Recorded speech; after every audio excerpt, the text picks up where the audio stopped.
Bismillahirrahmanirrahim. Assalamualaikum warahmatullahi wabarakatuh. Bismillah, walhamdulillah. Pada kesempatan yang berbahagia ini akan kami sampaikan salah satu hasil tulisan, salah satu artikel yang berjudul Arsitektur Epistemik Ilmu dalam Ihya Ulumuddin, sebuah analis ontologis, epistemologis, dan aksiologis pemikiran Al-Ghazali sebagai tugas pada mata kuliah Integrasi Islam, Kearifan Lokal, dan Tradisi Pesantren yang diampuh oleh Asok Profesor Dr. Basuki M.Ag. Pada kesempatan ini akan kami sampaikan yang pertama adalah tentang peta kajian. Pada peta kajian ini akan ditampilkan beberapa hal. Yang pertama latar intelektual, kemudian metode dan fokus, fondasi biografis, 3 dimensi ilmu, kemudian model integrasi, dan relevansi kontemporer. Selanjutnya bahwa inti kajian pada artikel ini adalah membaca ulang terkait dengan kitab Ihya Ulumuddin sebagai sebuah pesan moral bahwa ruhul ilmi itu ada pada kitab ini yang tentu menjadi bagian yang memberikan motivasi tersendiri. Sementara pada sisi lain Al-Ghazali merespon ketegangan fakta legalisme atau maraknya fikih, kemudian filsafat rasional dan kebutuhan spiritualitas yang otentik. Sementara pada upaya lain atau fokus utama pada kajian adalah menyatukan syariat, rasionalitas, dan tasawuf dalam struktur ilmu yang koheren. Maka artikel ini mencoba untuk mengkaji dan menegaskan bahwa krisis ilmu modern muncul ketika pengetahuan dipisahkan dari nilai, tujuan moral, orientasi transendennya. Baiklah, yang perlu kami sampaikan juga bahwa artikel ini didesain sebagai sebuah penelitian kualitatif berbasis studi pustaka atas kitab Ihya Ulumuddin, terutama Kitabul Ilmi. Pendekatannya adalah filosofis hermeneutik, kemudian sumber data yang primer adalah dari kitab Al-Ghazali, kemudian beberapa jurnal akademik, kemudian studi yang relevan. Sementara arah analisis ini adalah membaca kerangka ilmiah Al-Ghazali tentang sumber pengetahuan, metode perolehannya, serta relasi ontologis, epistemologis, dan aksiologis dalam agama Islam. Kita mulai dari perjalanan intelektual Al-Ghazali. Beliau lahir di Tus, ya, di Khurasan, 1058 Masehi, dan mengalami pendidikan di lingkungan keluarga yang sangat religius, dekat dengan tradisi sufi. Kemudian beliau belajar pada Syekh Al-Juwaini dan menguasai ilmu fikih, ilmu usul fiqh, teologi, logika, dan filsafat. Kemudian pada 1091 mencapai puncak sebagai seorang ilmuwan dan akhirnya mendapatkan gelar profesor di Madrasah Nizamiyah. Meskipun kemudian ada fase-fase yang akhirnya membuat Al-Ghazali ini melakukan satu introspeksi terkait banyak hal, sehingga pada masa itu beliau menulis kitab yang akhirnya menjadi magnum opus kajian utamanya, yaitu Ihya Ulumuddin. Pada 3 dimensi arsitektur epistemik ini akan dikaji terkait sisi ontologis, epistemologis, dan aksiologis. Ontologis sebagai hakikat realitas, wujud ilmu, dan posisi ilmu, sementara epistemologi ini adalah relasi indera, akal, wahyu, dan kasaf dalam mencapai kebenaran, sementara aksiologi adalah nilai ilmu sebagai sarana tazkiyatun nafsi, akhlak, dan kemaslahatan sosial.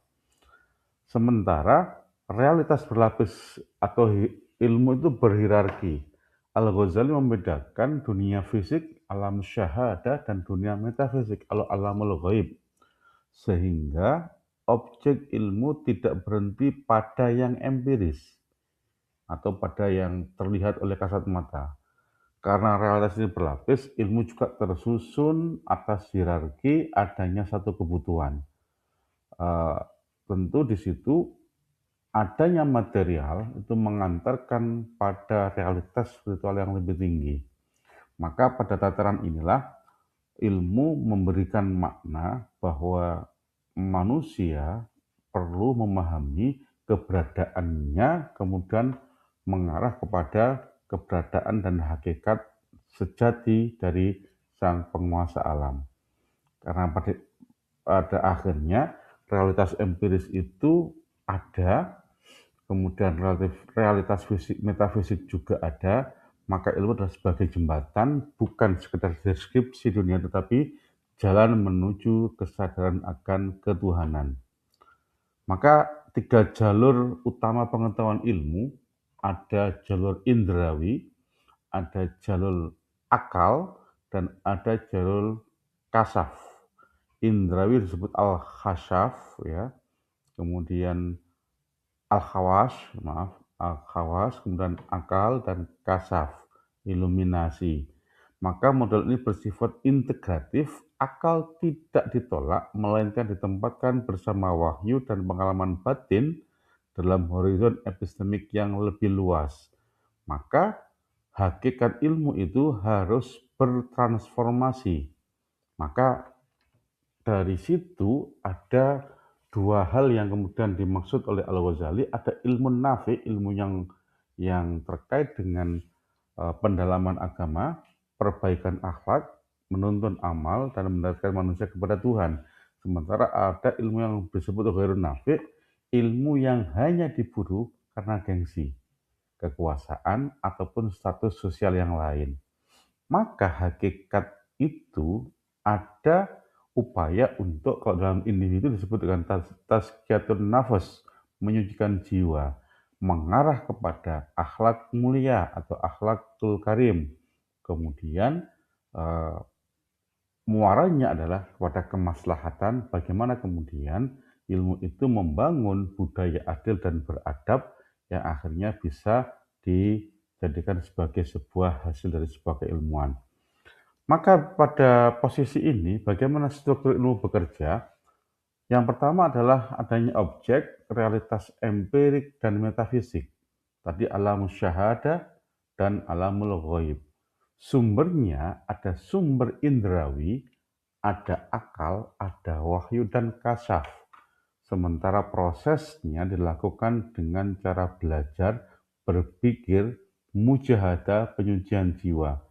Hasilnya adalah pemahaman yang benar dan menuntun kepada amal kebajikan dengan tujuan adalah kedekatan kepada Tuhan dan kemaslahatan sosial. Maka pada posisi ini ilmu bukan sekedar representasi intelektual atas realitas, tetapi sebuah kenyataan transformatif yang terkait dengan eksistensi subjek yang mengetahui. Selanjutnya, bahwa prioritas ilmu menurut fungsi. Ada dua hal yang kemudian perlu kita pahami, bagaimana kemudian ilmu itu menjadi prioritas. Ada istilah fardu ain dan fardu kifayah. Fardu ain itu tentu sebagai sesuatu yang melekat pada masing-masing jiwa, namun kalau fardu kifayah cukup semacam perwakilan. Fardu ain itu wajib atau harus ada pada setiap muslim karena terkait dengan kewajiban agama dan pembentukan kesadaran religiusitas yang otentik. Maka dimensi spiritual pribadi ini penting. Sementara fardu kifayah, ini adalah satu pengetahuan yang dibutuhkan masyarakat untuk menopang kehidupan sosial, peradaban, dan tanggung jawab kolektif. Sehingga semisal kita tidak tentu satu wilayah, ketika satu wilayah semuanya menjadi dokter, itu menjadi muspro. Maka ilmu kedokteran itu adalah fardu kifayah, bukan fardu ain. Sementara ilmu agama adalah fardu ain. Maka satu wilayah cukup, kemudian ada beberapa dokter yang ada di situ. Nah, ini adalah salah satu contoh. Kemudian selanjutnya, eee, mengapa artikel ini penting? Artikel ini penting adalah upaya untuk menawarkan satu tawaran kritik terhadap reduksisme dan positivisme yang membatasi pengetahuan hanya pada yang terverifikasi secara empiris. Sehingga hal-hal yang di luar itu dianggap tidak mewakili. Maka dasar paradigma integrasi ilmu ini adalah menjembatani ilmu agama dan ilmu rasional. Maka ini sangat relevan terhadap proses pendidikan Islam yang holistik, menggabungkan kecerdasan intelektual, karakter, dan kesadaran spiritual. Kemudian menyediakan model ilmu yang humanistik, transendental, dan berorientasi pada peradaban. Dan para pemirsa bisa melihat pada struktur ini bagaimana kemudian uh, proses atau 3 hal yang terkait dengan ontologi, epistemologi, aksiologi, sehingga memberikan output pada paradigma keilmuan ini betul-betul ditata sedemikian rupa oleh Al-Ghazali. Dan terakhir, sebagai penutup, kami sampaikan bahwa arsitektur epistemik ilmu Al-Ghazali ini memperlihatkan bahwa ilmu yang sahih harus menyatukan hakikat realitas, cara pengetahuannya, dan tujuan moral spiritualitas dalam kerangka yang utuh. Dengan kata lain, dengan kunci akhir, adanya rasionalitas dan spiritualitas serta etika menjadi satu kesatuan untuk mendapatkan ilmu. Demikian presentasi yang dapat kami sampaikan. Semoga bermanfaat. Kurang lebihnya mohon maaf. Ihdinas siratal mustaqim. Wassalamualaikum warahmatullahi wabarakatuh. Terima kasih semuanya.